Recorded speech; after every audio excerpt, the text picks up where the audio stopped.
What's going on, guys? It's Mirwin. Today we're going to be talking about one of my favorite albums from 2023. So if you guys haven't been watching the YouTube channel, we have our series here where we're talking about some of my favorite albums of 2023. Today we're going to be talking about the album Quest from Fire from the artist Skrillex.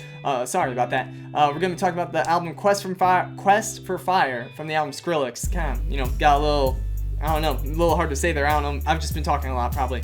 But so if you haven't watched any of the past videos here, I kind of talk about what I liked, what I didn't like from each of the albums, and some of my favorite tracks. We're just going to get into it today. So Skrillex obviously is a huge artist who, when I was in middle school, Scary Monsters and Sprites, I think is the name of that album, just, kind of dubstep or whatever, kind of becoming more mainstream because of him, was a huge, definitely huge in culture, and definitely, kind of changed a lot of things, how people perceive electronic music.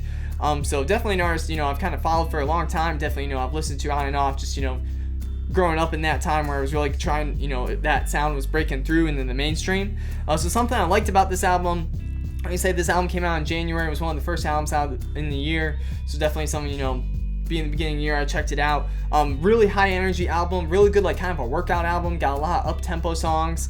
Like I said, that makes sense, of course, it being Skrillex, with, the drums, the dance drums and different things like that. So definitely a really high energy album, really cool, really fun to listen to while you're, getting stuff done, throw on the headphones, just kind of grind it out.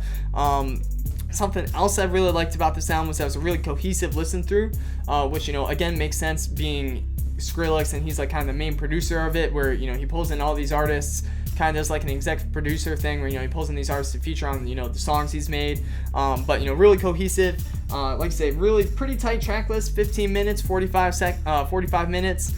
So I think that was really good. One of the things I liked about this was, the track list is kind of in the middle there, with 15 songs, but a lot of the songs are shorter. So I think that makes it feel a lot quicker than it not actually is, but it makes the album go by a little bit quicker, just because, again, it's a little bit shorter. You just kind of, the song's done, moves to the next one. So that was something I liked as well. I think some of the stuff I didn't like, and, we'll kind of bounce back and forth a little bit here.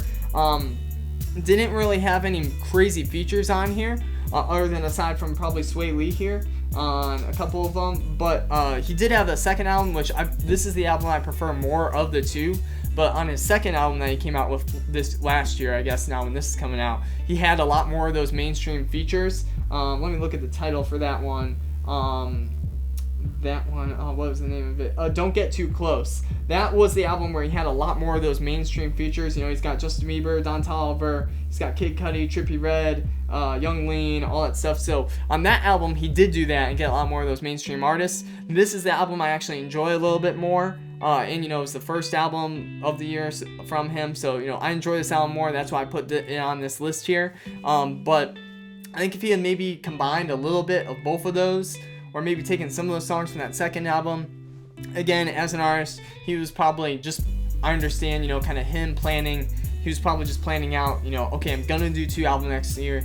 Well, the big one's on the second one, whatever. I think, but for me, as this album solo, isolated, I think it would have been good to get maybe a couple bigger features on this album. He does have Missy Elliott on one, which is really cool, and one of the better songs, or one of my favorite songs. But I think that would have maybe helped it a little bit, and also would have helped it maybe get a little more elevated, get a little more discussion marketing-wise.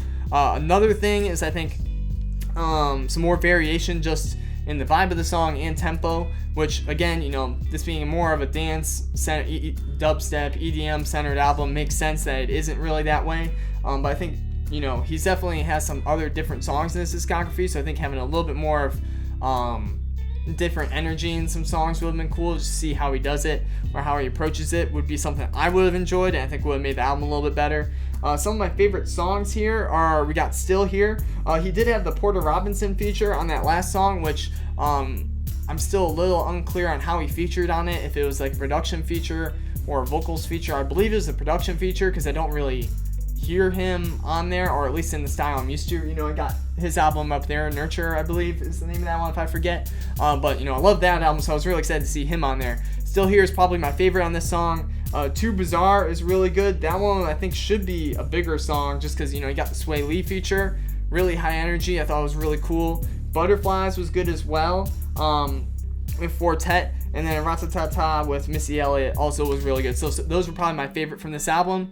Like I said, And we're going to be doing a bunch of videos here with my favorite albums from 2023. Definitely encourage you guys to hit that like and subscribe button so you don't miss out on any of them. That's going to be all for this video today, guys. Thanks for watching. Peace.